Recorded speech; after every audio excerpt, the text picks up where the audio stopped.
Estás escuchando un podcast de la revista Muy Historia.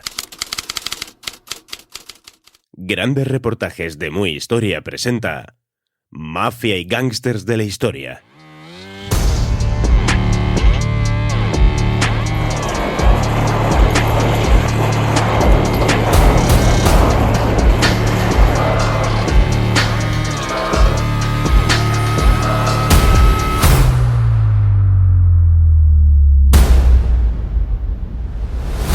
Capítulo 5. Bonnie and Clyde, los gángsteres románticos.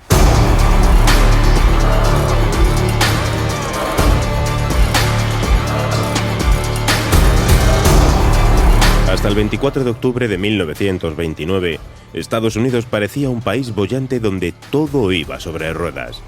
Pero aquella aparente bonanza era un espejismo. El boom económico se basaba en créditos y la mayoría de los americanos no tenían ahorros. Como no podía ser de otro modo, la burbuja estalló finalmente, y a las 10 de la mañana de aquel fatídico jueves negro, la bolsa cayó. Perdería en 3 semanas 12 veces más dinero que el gobierno gastaba en un año.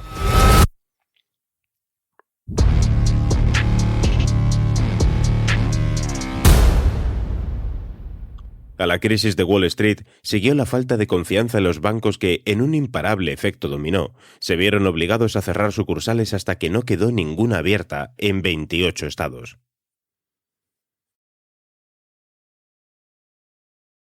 El gobierno federal no respaldaba a los bancos, así que el número de desempleados pasó en solo 2 años de 4 a 12 millones de personas. En total, 34 millones de americanos estaban sin ingresos y sin posibilidades de encontrar trabajo. Colapso económico. Cuando en 1932 Franklin D. Roosevelt gana las elecciones, el país estaba en clarísima recesión. Por si no fuera bastante que la caída de Wall Street hubiese diezmado los mercados, una sequía extrema había convertido las fértiles tierras del Medio Oeste en un desierto de polvo. La Gran Depresión devastó con la fuerza de un huracán, sobre todo en aquella zona del país, donde la mayoría de los negocios cerraron y las granjas fueron abandonadas. Los pobres llegaron a situaciones límite, como los personajes de Las uvas de la ira, la novela de John Steinbeck. Familias desesperadas dejaron atrás sus tierras y sus casas para atravesar las montañas y el desierto, a través de la Ruta 66, hasta llegar a los ricos valles de California, donde anhelaban empezar una nueva vida. El oeste era la última oportunidad, pero muy pocos se enriquecieron. A la inmensa mayoría se les negó el sueño americano. Sequía, miseria, revueltas sociales. América se sumió en una crisis económica y humana sin precedentes. En ese contexto, no es de extrañar que se desatara una oleada de delincuencia de dimensiones inimaginables. Aparecieron bandas armadas que, a punta de metralleta, atracaban bancos y tiendas o secuestraban a potentados con la esperanza de cobrar un suculento rescate. Fue la época de John Dillinger, Kelly la ametralladora y Ma Baker, entre otros fuera de la ley. El crimen organizado actuaba por todo el país. Los pillajes de esos despiadados forajidos que vagan de estado en estado como manadas de lobos son una vergüenza, una verdadera invasión armada en América, diría J. Edgar Hoover, por entonces el mando de la Oficina de Investigación, precedente del famosísimo FBI, que también lideraría. ¿Unos modernos Robin Hood?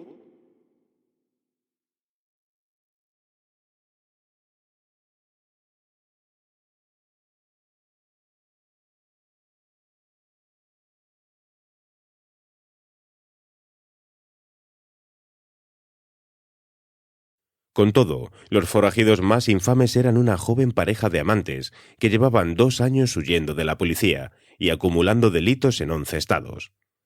Robo a mano armada, robo de vehículos, secuestro y asesinato. Para unos eran unos modernos Robin Hood, para otros unos criminales sanguinarios. Sea como fuere, los enemigos públicos más famosos del momento cautivaron a todo el país. Su situación no difería de la de tantos millones de personas de su tiempo, Les unía la falta de dinero en el presente y la falta de esperanza en el futuro. Y ellos se encargarían de complicar aún más las cosas. Bonnie Elizabeth Parker, nacida en 1910 en el seno de una familia pobre de Rowena, en Texas. Perdió a su padre cuando tenía 4 años. Su madre se trasladó con sus 3 hijos a Dallas. Aquella niña inteligente se convirtió en una atractiva joven, que a los 16 años se casó con un maleante. 3 años después, estando él en la cárcel, se separaron y empezó a trabajar de camarera. Fue entonces cuando conoció a Clyde Barrow, que tenía 21. Se dice que fue en casa de unos amigos comunes la víspera de Reyes de 1930 y que el flechazo fue inmediato.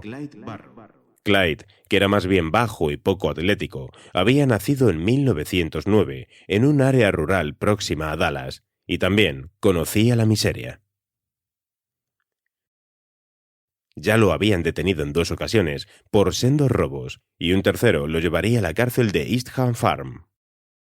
A diferencia de lo que le ocurrió con su exmarido, Bonnie no albergaba ninguna duda sobre sus sentimientos hacia el encarcelado Clyde.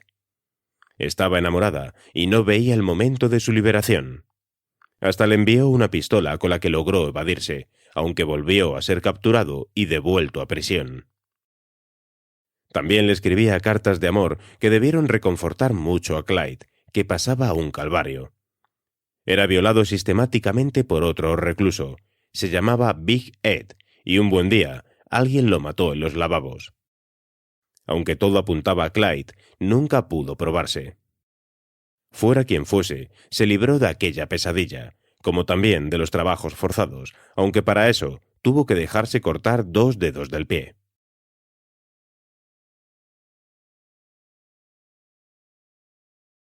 Romeo y Julieta al ataque.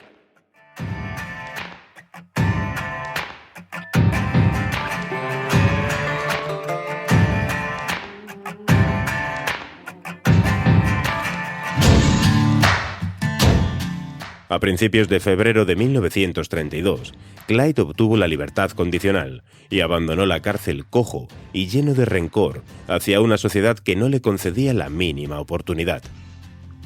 Aunque para entonces Bonnie, aconsejada por su madre, había empezado a quedar con otros chicos, nada más verlo de nuevo los olvidó a todos. Ya no se separarían. Iniciaron una fulgurante carrera al otro lado de la ley, en la que recorrerían el sudoeste del país sembrando el terror. Aunque los delitos de la banda de Barrow, de la que, entre otros, formaba parte Buck, hermano de Clyde, empezaron siendo atracos de poca monta. Acabarían incluyendo secuestros y asesinatos, y mantendrían en vilo a un país sumido en la dureza de una crisis galopante. Durante el robo a una tienda, se produjo un tiroteo, y el dueño murió.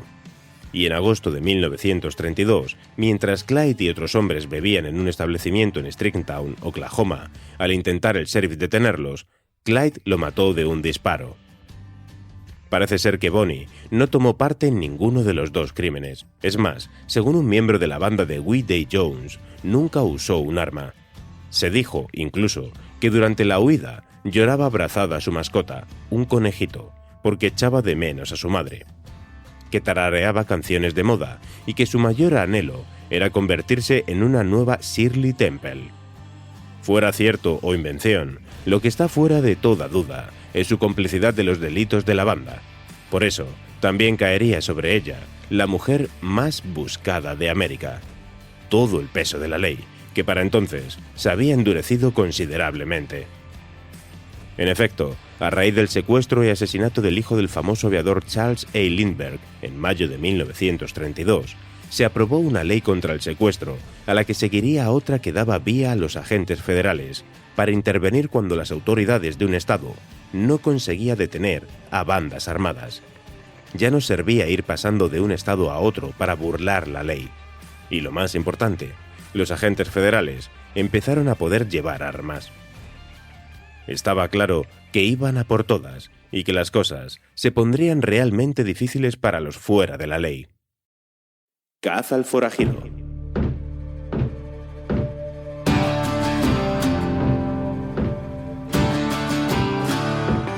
Bajo las órdenes de J. Edgar Hoover, los G-Men, hombres del gobierno federales, empezaron una implacable cacería al delincuente, incluida la banda de Clyde. A partir de mayo de 1933, cuando fue acusada de transportar un coche robado de Illinois a Oklahoma, el cerco sobre ellos se fue estrechando.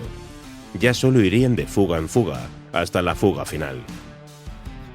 En una de estas huidas, olvidaron una cámara de fotos, y se publicó en la prensa una instantánea de la pareja posando con sus armas junto a un Ford sedán. Aquellos fuera de la ley se ganaron así la simpatía del público americano, que tendía a verlos, más que como peligrosos delincuentes, como unos héroes que intentaban sobrevivir rebelándose contra una sociedad a todas luces injusta. A dicha visión mítica ayudó la publicación en los periódicos de un poema que Bonnie había escrito en prisión, The History of Suicide Soul.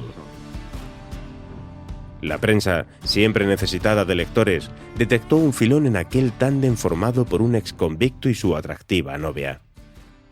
Se hizo eco de sus hazañas y publicó fotos suyas, acompañadas de narraciones sobre sus crímenes que los dotaban de un halo de romanticismo. Aquellos forajidos jóvenes, salvajes y enamorados, los Romeo y Julieta del crimen, copaban portadas y conversaciones. Al convertirse en superestrellas criminales, el miedo inicial que la gente sentía ante ellos se tornó en admiración, y muchos estaban convencidos de que se burlaban de la ley porque ésta había sido injusta con ellos. Ser fugitivos era su única salida. Se habían convertido en mitos en vida, pero su buena fama no duraría eternamente. ¿Vivos o muertos? En el verano de 1933, Bonnie y Clyde iniciaron un viaje sin billete de vuelta. A cada golpe, los problemas crecían y más cadáveres dejaban a su paso. Se cree que los Barrow mataron a 9 policías y algunos civiles. Además, en julio de 1933, Buck murió en un robo. Aunque frecuentes, ninguno de sus golpes fue lo suficientemente importante como para poder retirarse o dejar el país. El más destacado tuvo lugar en enero de 1934, cuando liberaron a su antiguo socio Raymond Hamilton y a otros 4 presos de Eastham Farm, entre ellos a Henry Methvin. Después de eso, se encargó al cazarrecompensas Frank Hammer, antiguo miembro de los Rangers, la Policía Estatal de Texas, capturarlos vivos o muertos. La reputación de la banda empeoró especialmente después de que mataran a 2 policías de tráfico el domingo de Pascua de 1934. Según un testigo, los agentes no llegaron a sacar sus armas. 5 días más tarde, el 6 de abril, otro policía cayó herido mortalmente. La fama de la pareja cayó bajo mínimos y la prensa, que antes justificaba sus acciones, se mostraba inflexible, como prueba la caricatura que publicó el Dallas Journal, una silla eléctrica vacía junto a un cartel que rezaba «Reservado para Bonnie y Clyde».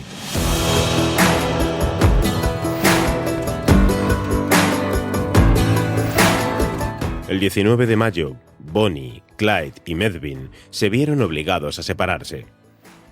Para casos de fuerza mayor, habían establecido un punto de encuentro cerca de Ruston, en Luisiana, donde vivían los padres de Methvin. Este acudió allí y contó todo lo sucedido a su padre, quien hizo un trato con el sheriff local. Revelaría el punto de reunión si Henry no era condenado a muerte. Así se enteró Frank Hammer de dónde iban a encontrarse y pudo buscar el mejor lugar para tenderles una emboscada. Él, sus 3 subordinados de Texas y 2 policías de Luisiana se apostaron en la carretera 154, ocultos por la vegetación. Tras más de un día de guardia, cuando Hammer estaba a punto de abandonar convencido de haberse equivocado de lugar, apareció el Ford V8 robado. Sin esperar la orden, el agente Morel Oakley efectuó 2 disparos. Clyde perdió el control del vehículo y los otros 5 hombres imitaron a Oakley y vaciaron sus cargadores.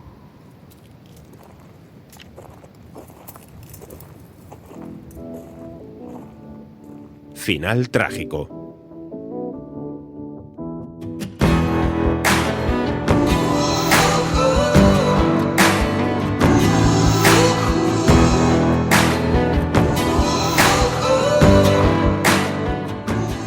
Según recogió el Dallas Dispatch, 2 de los agentes describieron así el tiroteo. Cada uno de nosotros tenía una escopeta, un fusil automático y pistolas. Abrimos fuego con los automáticos y se vaciaron antes de que el coche llegara ante nosotros. Entonces usamos las escopetas, y después de vaciarlas, vaciamos las pistolas sobre el coche que pasó frente a nosotros, y seguimos disparando incluso después de que se parase. La versión oficial contabilizó 167 casquillos.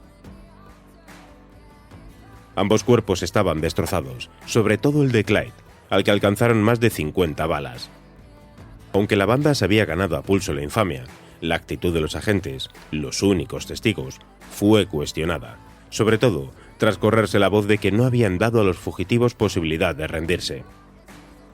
Además, los informes se contradecían entre sí. Bonnie y Clyde se hicieron más famosos por su halo mediático, alimentado por la aparición en la prensa de algunos poemas escritos por Bonnie, que por la categoría de sus atracos. Su final fue seguramente el colofón inevitable a una huida hacia adelante, la de los 2 jóvenes enfrentados a un sistema hostil en el que no encontraron la forma de encajar. Fueron muchos los que dieron muestras de cariño en sus funerales, sobre todo en el de Bonnie, al que acudieron miles de personas. Resulta tremendamente curioso que quienes más flores enviaron fueron los vendedores de periódicos de Dallas, que gracias a la pareja habían llegado a vender 500.000 ejemplares. Se sabía que los amantes querían ser enterrados juntos, pero la familia Parker se negó en redondo. Ambos cuerpos están en Dallas, pero en cementerios distintos. Bonnie en el Crown Hill Memorial Park y Clyde en el Western Heights Cemetery. En la lápida de ella puede leerse parte de un poema suyo. Así como las flores son endulzadas por el sol y el rocío, este viejo mundo es más brillante por las vidas de gente como tú. En la de él, ido pero no olvidado. Ninguno de los 2 lo ha sido, hasta el momento.